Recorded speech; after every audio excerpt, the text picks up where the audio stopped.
మహాగణాధిపతయే నమః. ఓం గురుభ్యో నమః. ఓం శ్రీమాత్రే నమః.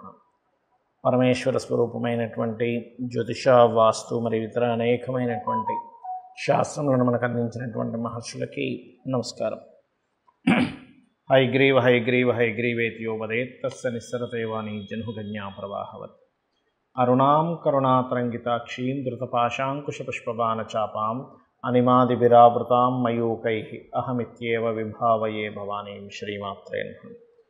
ప్రేక్షకులకి లలితాంబిక అమ్మవారి యొక్క అనుగ్రహం పరిపూర్ణంగా కలగాలని మనస్ఫూర్తిగా కోరుకుంటూ మనం ఈరోజు చెప్పుకోబోయే టాపిక్ ఏదైతే ఉందో, ముఖ్యంగా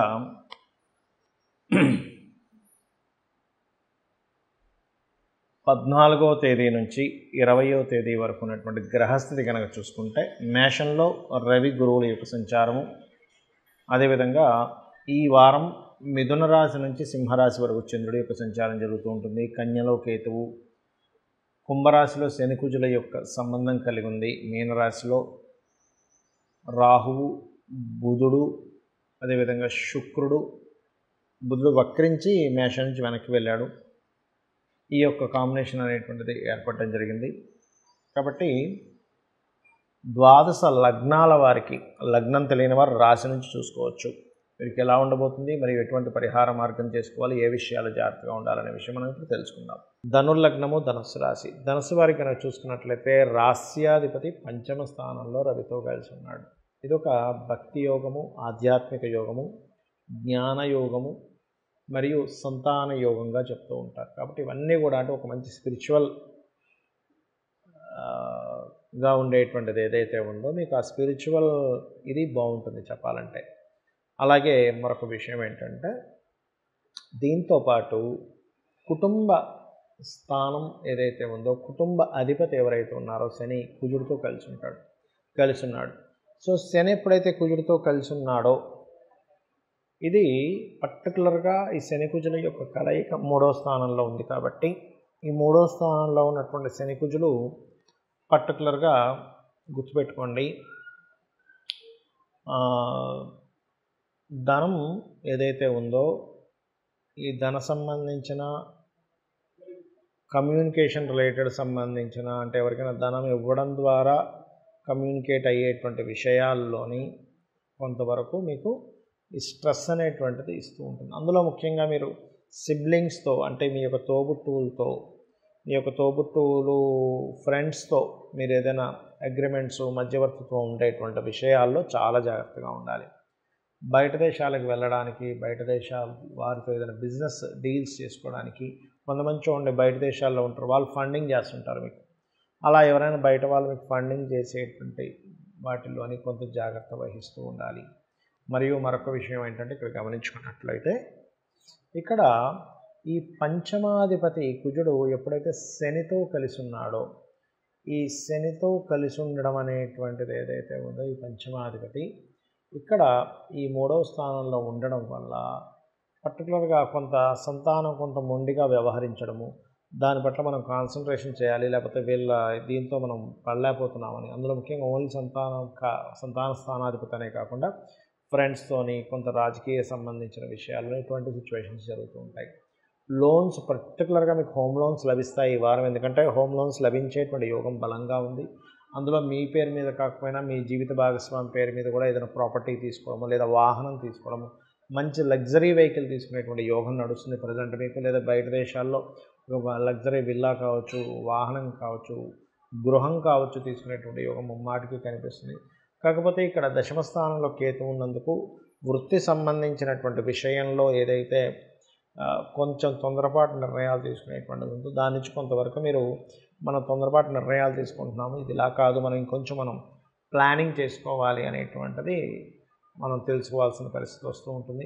మరియు మరొక విషయం ఏంటంటే, ఇక్కడ గమనించుకున్నట్లయితే, ఇక్కడ ఈ 12వ స్థానాధిపతి ఎప్పుడైతే కుజుడు శనితో కలిసి ఉన్నాడో, కాస్త ఇన్వెస్ట్మెంట్స్ చేసేటప్పుడు కాస్త చూసుకొని ఇన్వెస్ట్మెంట్స్ చేయండి. తండ్రి గారు ఆస్తికి సంబంధించిన విషయంలో తొందరపాటు నిర్ణయాలు పనికిరావు. బట్ ప్రాపర్టీ యోగము, గృహయోగం ఇట్లాంటివి మీకు మాత్రం ఉన్నాయి. ఇక మీరు చేయవలసిన దేవతారాధన లక్ష్మీ నరసింహస్వామి ఆరాధన, ఆంజనేయ స్వామి యొక్క ఆరాధన లేదా కాలభైరవ అష్టకం చేసుకోండి, అన్ని విధాలా బాగుంటుంది. ఇవాళ నేను మీకు ఈ వార ఫలితాలతో పాటు మరొక విషయం చెప్పబోతున్నా. అదేమిటి అంటే, చాలామందికి చూడండి, కొన్ని రెమెడీస్ చెప్పినప్పుడు తల్లిదండ్రులు పిల్లల కోసం చేయాలి అంటే దానాలు అవి చేయొచ్చు, కానీ మంత్రం మాత్రం పిల్లలే చేయాలని చెప్పి నేను చెప్తూ ఉంటాను ఎప్పుడు కూడా. అంటే ఇప్పుడు ఉదాహరణకి పిల్లవాడు సరిగ్గా చదవటం లేదు, లేకపోతే ఉద్యోగం రావటం లేదు, లేదా వివాహం అవ్వట్లేదు, ఇట్లాంటివి ఉన్నప్పుడు సర్వసాధారణంగా ఏమంటారంటే, మా అబ్బాయి కొంచెం చదవలేడండి, మా అబ్బాయి ఇంకో కాన్సన్ట్రేషన్ చేయలేడు దీని మీద, దేవుడు అంటే భక్తి ఉంది కానీ కూర్చొని చేయమంటే చేయలేడు, దానం ఇచ్చినట్టే మేము కూడా ఏదైనా చేయొచ్చు అని అంటూ ఉంటారు. ఒకటే గుర్తుపెట్టుకోండి, ఇక్కడ ఇప్పుడు ఎవరికి దాహం వేస్తే వాళ్ళే నీళ్లు తాగాలి, అప్పుడే తొందరగా దాహం దొరుకుతుంది వారికి. అంతేగాని మనం తాగితే అవతల వాళ్ళకి దాహం ఎలా తీరదో, ఎవరిది వారిదే. అయితే ఇక్కడ మరి మీకు ఇక్కడ ఒక సందేహం రావచ్చు, ఏమంటే మనం మరి పురోహితుని పిలిపించి జపాలవి పురోహితుడితో చేయిస్తాం కదా, మరి అలా ఎందుకు చేయిస్తున్నామని. ఎందుకంటే ఒకటే గుర్తుపెట్టుకోండి, దాన్నే సంకల్పము అంటారు. అంటే సంకల్పం చేసుకొని చేయడము. శాస్త్రంలో దీనికి ఇప్పుడు ఉదాహరణకి ఒక ఉద్యోగం రావట్లేదు, లేదా వివాహం అవ్వటం లేదు, రకరకాలు ఉంటాయి, అనారోగ్యంతో ఉన్నాడు, ఇలా రకరకాల ప్రాబ్లమ్స్ ఉంటాయి మనుషులకి. అలాంటప్పుడు మనం ఏం చెప్తాం, ఏమండి పలానా మంత్రం చేసుకోండి అన్నప్పుడు, మీ పిల్లవాడికి ఉదాహరణకి ఒక 40 నిమిషాలు చేయాలి ఈ మంత్రం అని చెప్పాను అనుకోండి రోజుకి. అదే పిల్లవాడు చేయలేని పరిస్థితుల్లో ఉన్నాడు, అమ్మాయి కావచ్చు అబ్బాయి కావచ్చు, అప్పుడు తల్లిదండ్రులు చేయాలంటే కనీసం 4 times 5 times ఎక్కువ చేయాలి. అంటే ఆ పిల్లవాడు రోజుకు ఒక 40 నిమిషాలు చేయాల్సి వస్తే, మీరు కనీసం ఒక ఎంత లేదన్నా కూడా ఒక 2 గంటలు చిల్లర 2.5 గంటలైనా సరే ఆ మంత్రం చేస్తే అప్పుడు అది పిల్లవాడికి కనెక్ట్ అవుతుంది. అయితే అది ఎలా చేయాలో చెప్తాను ఈరోజు వీడియోలో. ఒకటే గుర్తుపెట్టుకోండి, సంకల్పం చెప్పుకోవాలి మనసులో, స్వామి మా అబ్బాయి చేయలేని స్థితిలో ఉన్నాడో, లేకపోతే సంథింగ్ ఏవో ప్రాబ్లమ్స్ ఉంటాయి, చేయడానికి ఇంట్రెస్ట్ లేదనో, అప్పుడు తల్లిదండ్రులుగా మీరు చేస్తున్నాము, ఇది మీ అబ్బాయికి చెందాలి అని అనుకొని ఒక గ్లాసులో నీళ్లు తీసుకోండి, ఒక గ్లాస్ ఖాళీ గ్లాస్ తీసుకుని ఉద్ధరణితో ఆ మంత్రం చదువుతూ ఆ యొక్క దాని వైపు చూసి వేయండి. అలా ముందుగా సంకల్పం చెప్పుకొని ఏ ప్రాబ్లం క్లియర్ అవ్వాలనుకుంటున్నాము. సమ్ టైమ్స్ అబ్బాయికి ఉండడు, ఏ విదేశాల్లోనే ఉంటాడు, అప్పుడు డ్రై ఫ్రూట్స్ చేతితో పట్టుకొని, ఒక్కొక్క డ్రై ఫ్రూట్ చేతితో పట్టుకొని మంత్రం చదువుతూ అంతలో వేసి ఆ డ్రై ఫ్రూట్స్ పిల్లలకు కూడా తినిపిస్తే కనుక అమ్మవారి యొక్క శక్తి, మంత్రశక్తి ఆ యొక్క డ్రై ఫ్రూట్లోకి వెళ్ళి వాళ్ళకి అది పనిచేస్తుంది. ఇది గుర్తుపెట్టుకోండి. ఆ వాటర్లో కావచ్చు, డ్రై ఫ్రూట్లో కావచ్చు, ఏదైనా కానీ. అయితే ఇక్కడ ఒకటే గుర్తుపెట్టుకోండి, మనం ఎంత వార ఫలితాలు చెప్పుకుంటున్నప్పటికీ కూడా ముఖ్యంగా మీరు చూసుకోవాల్సింది మీ జన్మజాతక ఫలితాలే. చాలామంది ఏంటంటే, అమ్మో ఇప్పుడు ఏలినాటి శని ఉంది, అష్టమ శని ఉంది, అర్ధాష్టమ శని ఉంది, ఏదో అయిపోతుంది, ఇలాంటి భయాలకు మీరు ఎట్టి పరిస్థితుల్లో ఇదవ్వకండి. ఎందుకంటే శని అనగానే మనం ఏదో కోణంలో చూసేస్తాము, అట్లా కాదు. కర్మకారకుడు. సర్పదోషం అనగానే అమ్మో ఏదో సర్పదోషం ఉంది, అది కాదు. శాస్త్రం ఎప్పుడు కూడా, జ్యోతిషాస్త్రం ఎప్పుడు కూడా మనల్ని భయపెట్టడానికో భయపడడానికో లేదు. అదొక ఇండికేటర్, అంటే మనకు ఒక మార్గం చూపించేది. నీకు ఇక్కడ వెళ్ళేటప్పుడు ఇక్కడ మధ్యలో నీకు ఒక గొయ్యి ఉంది, లేకపోతే ముళ్ళులు ఉన్నాయి, రోడ్డు బాగాలేదు, ఒక కర్వ్ వచ్చింది, ఒక టర్నింగ్ వచ్చింది, మనకి ఎలా అయితే ఒక లైట్ వేసుకుంటే కనిపిస్తుందో జ్యోతిషాస్త్రం కూడా అంతే. ఆ రకంగా మీరు జ్యోతిషాస్త్రాన్ని ఆ కోణంలో చూడండి, కానీ ఒక భయంకరమైనటువంటి కోణంలో ఎట్టి పరిస్థితుల్లో చూడమని శాస్త్రంలోనే లేదు.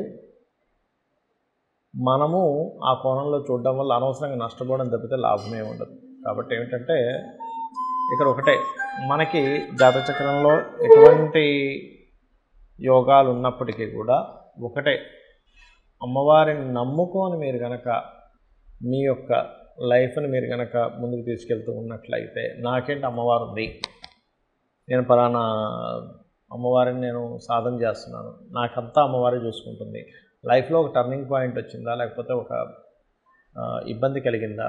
అంటే కొంతమందికి చూడండి, జాతచక్రంలో ధనహీనత యోగం ఉంటుంది, నేను అమ్మవారు మంత్రం చేసుకుంటున్నా అదే వస్తుంది ధనం, ఆ నమ్మకంతో ఉండాలి.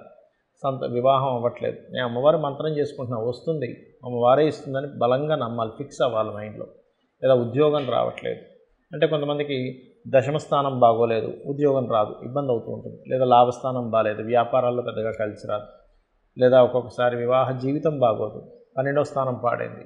అప్పుడు అంటే ఏమిటి, లలితా సహస్రనామాల్లో ప్రతి నామానికి అద్భుతమైన శక్తి ఉంది. ఆ అద్భుతమైన శక్తిని మనం తీసుకుంటున్నాము. ఆ యొక్క మీ జాతకం ఎలా ఉన్నా సరే అమ్మవారి యొక్క నామస్మరణ వల్ల మీకు చక్కగా మీ యొక్క లైఫ్ అనేటువంటిది అద్భుతమైన వేలోకి వెళ్తుంది అనేటువంటిది మీరు అర్థం చేసుకోవాలి. మరొక విషయం ఏంటంటే, ఇక్కడ శనికుజ కలయిక నడుస్తుంది ప్రస్తుతం. కాబట్టి కొంచెం అగ్రెసివ్ నేచర్స్ పెరుగుతుంటాయి ఆల్మోస్ట్ జూన్ వరకు కూడా. కాబట్టి అందరూ కూడా కాస్త కొంచెం అనవసరమైన గొడవలు, అనవసరమైన అగ్రెసివ్ దాంట్లోకి వెళ్ళకండి. శ్రీమాత్రే నమః.